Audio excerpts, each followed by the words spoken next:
Both House and Senate Democrats met yesterday. Some describe the hours-long chats as rough and sad. Plenty of headlines paint the picture.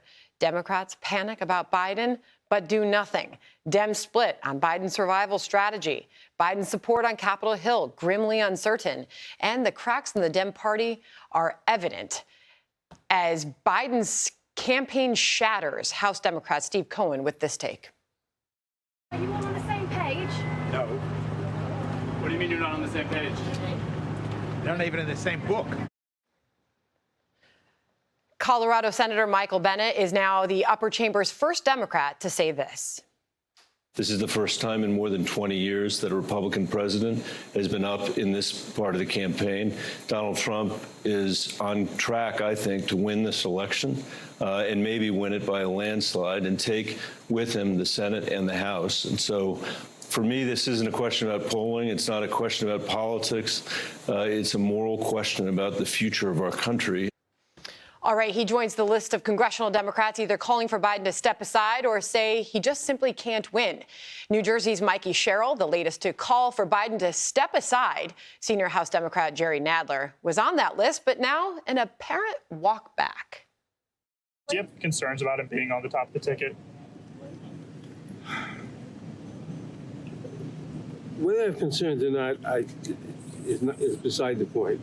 He's going to be our nominee, and we all have to support him. Just to be clear, sir, you do not want the president to drop out? I do not.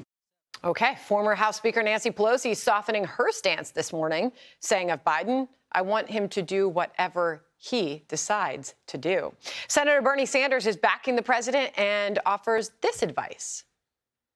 What I think is best is for him to get out, to talk to people, to do town meetings, to do press conferences, and let the people decide. That's how I think you determine cognitive ability. And I think what he has got to do is get out there, interact with people, turn off the teleprompter, and people can make a judgment for themselves how well he is doing. All right, so we start with senior White House correspondent Peter Doocy. He was at that fiery press briefing yesterday. We covered it live on America Reports. Peter, another big day.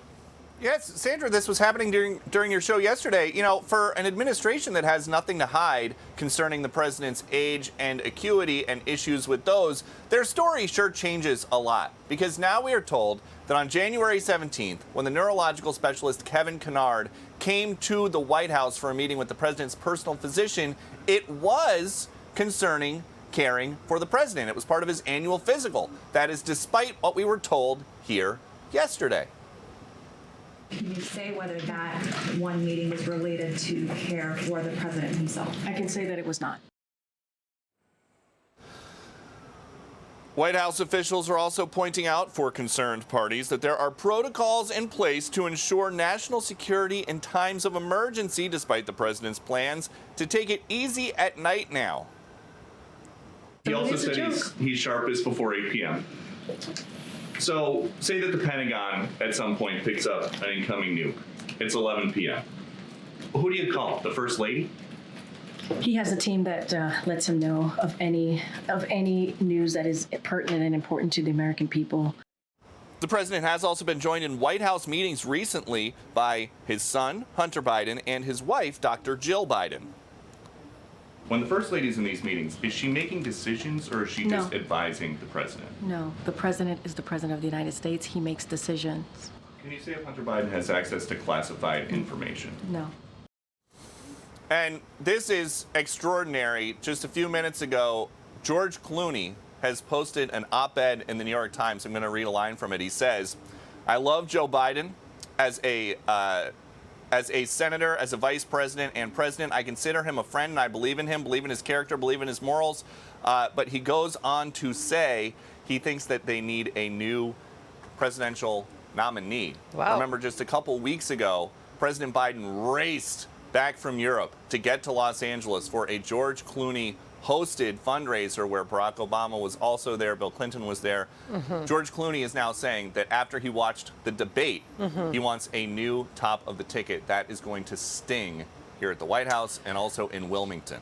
Sandra. Another bit of big news as this continues. Thank you very much, Peter, with the update from the White House. Hey everyone, I'm Emily Campagno. Catch me and my co-hosts Harris Faulkner and Kaylee McEnany on Outnumbered every weekday at 12 p.m. Eastern, or set your DVR. Also, don't forget to subscribe to the Fox News YouTube page for daily highlights.